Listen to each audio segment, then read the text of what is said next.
ಮೂರು ಗಂಟಿನ ನಂಟು. ಸೂಚನೆ: ಈ ಕಥೆಯಲ್ಲಿ ಬರುವ ಎಲ್ಲಾ ಪಾತ್ರಗಳು, ಕಥಾವಸ್ತು ಮತ್ತು ಸನ್ನಿವೇಶಗಳು ಕಾಲ್ಪನಿಕವಾಗಿದ್ದು, ಒಂದೊಮ್ಮೆ ಯಾರ ಜೀವನಕ್ಕೆ ಸಾಮ್ಯತೆ ಇದ್ದಂತೆ ಕಂಡರೆ ಅದು ಕೇವಲ ಕಾಕತಾಳೀಯವಷ್ಟೇ. ಇದಕ್ಕೆ ಸಾಹಿತಿಗಳು ಜವಾಬ್ದಾರರಲ್ಲ. ಯಾವ ಜನ್ಮದ ಬಂಧವಿದೋ ನಮ್ಮಿಬ್ಬರನ್ನು 3 ಗಂಟಿನ ನಂಟಿನಲ್ಲಿ ಬೆಸೆದಿದೆ ಎಂದು ಓದುತ್ತಾ ಕುಳಿತಿದ್ದ ನನಗೆ ಕಾಲೇಜಿನ ಸಮಯ ಮುಗಿದಿದ್ದೇ ತಿಳಿಯಲಿಲ್ಲ. ಮೇಡಮ್, ಕಾಲೇಜ್ ಅವರ್ಸ್ ಮುಗಿಯಿತು ಎಂದು ಪ್ಯೂನ್ ಕೃಷ್ಣಪ್ಪ ಬಂದು ಹೇಳಿದಾಗ ನಗುತ್ತಾ ಪುಸ್ತಕವನ್ನು ಮುಚ್ಚಿಟ್ಟು ಕುರ್ಚಿಯಿಂದ ಎದ್ದೆ. ಕೃಷ್ಣಪ್ಪನವರೇ, ನಾನು ನಿಮಗೆ 100 ಸಲ ಹೇಳಿದ್ದೀನಿ ನಂಗೆ ಮೇಡಮ್ ಅಂತ ಕರಿಬೇಡಿ ಎಂದು. ಇನ್ನೆಷ್ಟು ಸಲ ಹೇಳಲಿ ನಿಮಗೆ ಎಂದು ನಗುತ್ತಾ ನುಡಿದೆ. ನಂಗದು ಸರಿಯಾಗದು ಮಗು ಎಂದರಷ್ಟೇ ಕೃಷ್ಣಪ್ಪ. ಅವರ ಸುಕ್ಕುಗಟ್ಟಿದ ಮುಖದಲ್ಲಿದ್ದ ಸಂತೃಪ್ತಿಯ ಭಾವವನ್ನು ಕಂಡು ಅರಿಯಲು ಯತ್ನಿಸಿದೆ. ಆದರೆ ಸಾಧ್ಯವಾಗಲಿಲ್ಲ. ಕುತೂಹಲ ತಡೆಯಲಾರದೆ ಕೇಳಿದೆ, ನಿಮ್ಮ ಇಂದಿನ ಖುಷಿಯ ಸಮಾಚಾರವೇನು ಕೃಷ್ಣಪ್ಪನವರೇ ಎಂದು.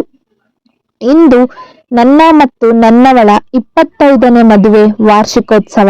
ಅವಳಿಗೆ ಒಂದೊಳ್ಳೆ ಪಿಕ್ಚರನ್ನು ತೋರಿಸಿ ನಂತರ ಹೋಟೆಲ್ಲಿಗೆ ಕರೆದುಕೊಂಡು ಹೋಗಿ ಬರೋಣ ಎಂದು ಅಂದುಕೊಂಡಿದ್ದೇನೆ ಎಂದು ಹೇಳುತ್ತಿದ್ದ ಕೃಷ್ಣಪ್ಪನ ಮುಖದಲ್ಲಿದ್ದ ಸಂತೋಷ ಕಂಡು ಮಂದಹಾಸ ಬೀರುತ್ತಾ, ಮದುವೆ ವಾರ್ಷಿಕೋತ್ಸವದ ಹಾರ್ದಿಕ ಶುಭಾಶಯಗಳು ನಿಮಗೆ ಮತ್ತು ನಿಮ್ಮ ಮನೆಯವರಿಗೆ ಎಂದೆ. ಧನ್ಯವಾದಗಳು ಮೇಡಮ್ ಎಂದು ಹೇಳಿದರು ಕೃಷ್ಣಪ್ಪ. ಮಾತಿನ ಮಧ್ಯದಲ್ಲಿ ಸಮಯ ನೋಡುವುದನ್ನೇ ಮರೆತೆ. ಅಯ್ಯೋ ಕ್ಷಮಿಸಿ ಕೃಷ್ಣಪ್ಪ, ಬಸ್ಸಿಗೆ ಸಮಯವಾಯಿತು. ಈ ಬಸ್ ಮಿಸ್ಸಾದರೆ ಇನ್ನೊಂದು ಗಂಟೆ ಕಾಯಬೇಕಾಗುತ್ತದೆ.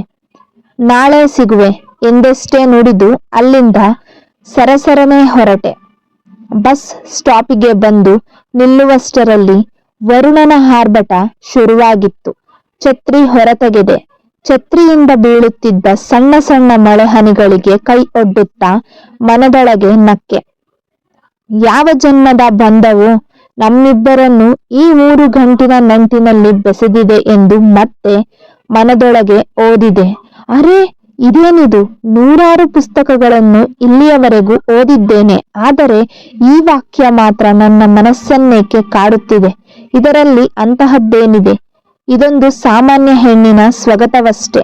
ಆದರೆ ನನ್ನ ಮನಸ್ಸೇಕೆ ಇಂದು ಇಷ್ಟು ವಿಚಲಿತವಾಗಿದೆ ಎಂದು ಚಿಂತಿಸುತ್ತಾ ನಿಂತಿದ್ದ ನಂಗೆ ಬಸ್ ಹಾರ್ನಿಗೆ ಘನಘೋರ ಶಬ್ದ ಕೇಳಿ ದೇವರೇ ಎಂದು ಹೇಳುತ್ತಾ ಬಸ್ ಹತ್ತಲು ಓಡಿದ್ದೆ. ಬಸ್ ಹತ್ತಿ ಕೂರುವಷ್ಟರಲ್ಲಿ ನನಗೆ ಸಾಕಾಯಿತು. ಕಿಟಕಿಯಿಂದ ಆಚೆ ಬರುತ್ತಿದ್ದ ಮಳೆಯನ್ನು ನೋಡುತ್ತಾ ಮತ್ತೆ ಅದೇ ವಾಕ್ಯವನ್ನು ಯೋಚಿಸಿದೆ. ನಾನು ಜನ್ಮಬಂಧಗಳನ್ನು ನಂಬುವಳೆ? ನಾನೊಬ್ಬಳು ರಸಾಯನಶಾಸ್ತ್ರದ ಶಿಕ್ಷಕಿಯಾಗಿ ಜನ್ಮಾಂತರದ ಬಗ್ಗೆ ನಂಬುತ್ತೇನಾ? So stupid. ಇವೆಲ್ಲ ಜನರ ಒಂದು ಮೂಢನಂಬಿಕೆ ಅಷ್ಟೇ. ಜನರು ಹೇಳುವ 3 ಗಂಟಿನ ನಂಟಿನ ಬಗ್ಗೆ ಕೇಳಲು ಚೆನ್ನಾಗಿರುತ್ತದೆ ಅಷ್ಟೇ. ಇದರಲ್ಲಿ ಸತ್ಯಾಂಶ ಕಡಿಮೆ. ನಮಗೆ ಅಂತೇನೆ ಈ ಜಗತ್ತಿನಲ್ಲಿ ಹುಟ್ಟಿರುತ್ತಾರೆ ಅಂತ ನಮ್ಮ ಅಮ್ಮ ಯಾವಾಗಲೂ ಹೇಳ್ತಾಳೆ. ಅದು ನಿಜವಾ ಗೊತ್ತಿಲ್ಲ ಎಂದು ಯೋಚಿಸುತ್ತಾ ನಕ್ಕೆ.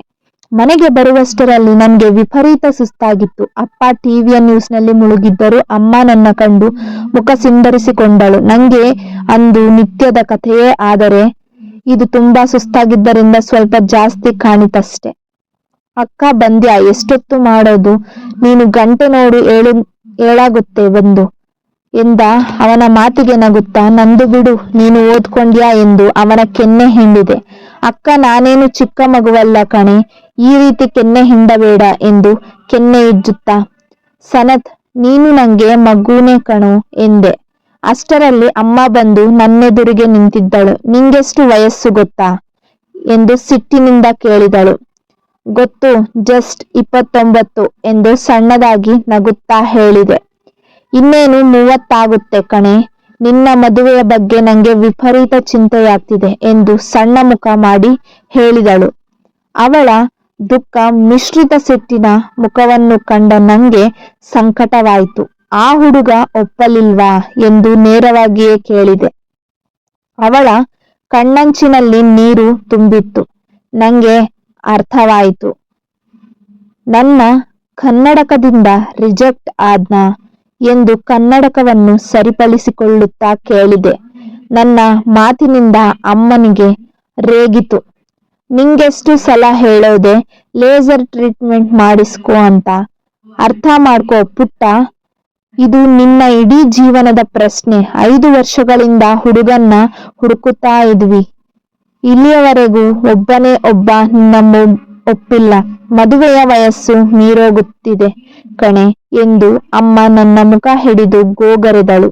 ನಂಗೆ ಅವಳ ಮನಸ್ಥಿತಿ ಅರ್ಥವಾದರೂ ನಾನೇನು ಮಾಡದ ಸ್ಥಿತಿಯಲ್ಲಿದ್ದೆ. ಅಮ್ಮ, ಋಣಾನುಬಂಧ ರೂಪೇಣ ಪಶುಪತ್ನಿ ಸುತಾಲಯ ಎಂದು ಕೇಳಿಲ್ಲವೇನು? ನಾವೆಷ್ಟೇ ಪ್ರಯತ್ನ ಪಟ್ಟರೂ ನಡೆಯಬೇಕಾದಿದ್ದೇ ನಡೆಯೋದು. ಇಂದು ಒಂದು ಕನ್ನಡಕದಿಂದ ನನ್ನನ್ನು ಅಳೆಯುತ್ತಿರುವ ಜನ ನಾಳೆ ಇನ್ಯಾವುದೋ ವಸ್ತುಗಳಿಂದ ಅಳೆಯೋದಿಲ್ಲವೆಂದು ಹೇಗೆ ಹೇಳುತ್ತೀಯ? ನಂಗೆ ಒಳ್ಳೆಯ ಕೆಲಸವಿದೆ. 2 ವರ್ಷಗಳಲ್ಲಿ ಸನತ್ ಡಾಕ್ಟರ್ ಆಗುತ್ತೇನೆ. ಇನ್ನೇನು ಬೇಕು ಹೇಳು ಎಂದೆ. ನನ್ನ ಮಾತಿನಿಂದ ಅವಳಿಗೆ ಮನಸ್ಸಿಗೆ ತೃಪ್ತಿಯಾಗಲಿಲ್ಲ. ಸಿಟ್ಟಿನಿಂದ ಹಾಗೆ ನನ್ನನ್ನು ನೋಡುತ್ತಿದ್ದಳು. ಸಾರಿ ಮಾ ಎಂದಳು. ಕಿವಿ ಹಿಡಿದು ನುಡಿದೆ. ಅವಳ ಸಿಟ್ಟು ಮಂಜಿನಂತೆ ಕರಗಿತು. ಹೋಗಿ ಬಟ್ಟೆ ಬದಲಾಯಿಸು, ಬಿಸಿ ಬಿಸಿ ಕಾಫಿ ತರ್ತೀನಿ ಎಂದು ಅಮ್ಮ ಹೇಳಿದಾಗ ನನ್ನ ಮನಸ್ಸು ನಿರಾಳವಾಯಿತು.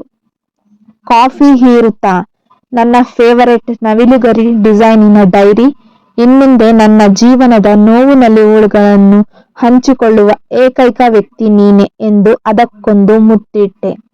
ಅದರ ಮೊದಲ ಪುಟದಲ್ಲಿ ನನ್ನ ಬಗ್ಗೆ ಸಣ್ಣ ಪರಿಚಯ ಬರೆಯಲು ಶುರು ಮಾಡಿದೆ. ನನ್ನ ಹೆಸರು ಸ್ಪರ್ಶ ರಾವ್, ವಯಸ್ಸು 29, ಸ್ಟೇಟಸ್ ಏಕಾಂಗಿ, ಕನಸು ಒಳ್ಳೆಯ ಜೀವನ, ಕೆಲಸ ಸರಕಾರಿ ಶಾಲೆಯಲ್ಲಿ ರಸಾಯನಶಾಸ್ತ್ರದ ಪ್ರಾಧ್ಯಾಪಕಿ.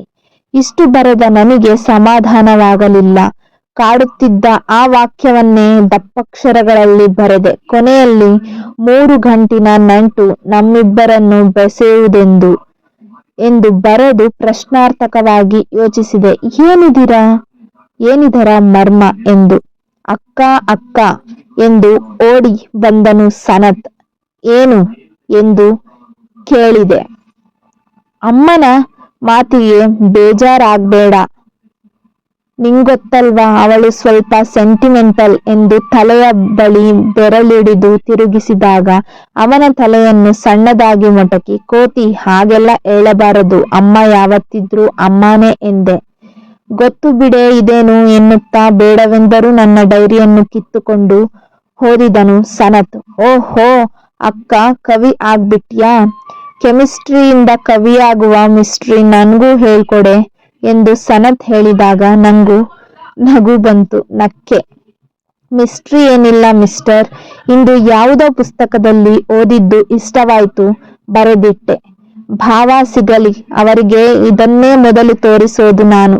ನೋಡಿ ಭಾವ, ಅಕ್ಕ ನಿಮ್ಮದೇ ಯೋಚನೆಯಲ್ಲಿ ಶಿಕ್ಷಕಿಯಿಂದ ಕವಿಯಾಗಿ ಬಿಟ್ಟಳು ಅಂತ ಎಂದು ಸನತ್ ಹೇಳಿದಾಗ, ಏಯ್ ತಲೆ ಹರಟೆ, ಹೋಗಿ ಓದ್ಕೋ, ತಲೆ ತಿನ್ನಬೇಡ ಎಂದೆ. ಅವನಿಗೆ ನನ್ನ ರೇಗಿಸೋದು ಎಂದರೆ ಬಹಳ ಇಷ್ಟ. ಅವನ ತುಂಟತನದಿಂದಲೇ ಮನೆಗೆ ಇಷ್ಟು ಕಳೆ ಇರೋದು. ಅವನು ನನ್ನ ಪ್ರಾಣ. ಸ್ಪರ್ಶು, ಊಟಕ್ಕೆ ಬಾ, ಅಮ್ಮ ಕೂಗಿದರು. ಬಂದೆ ಮಾ ಎಂದು ಹೊರಟೆ.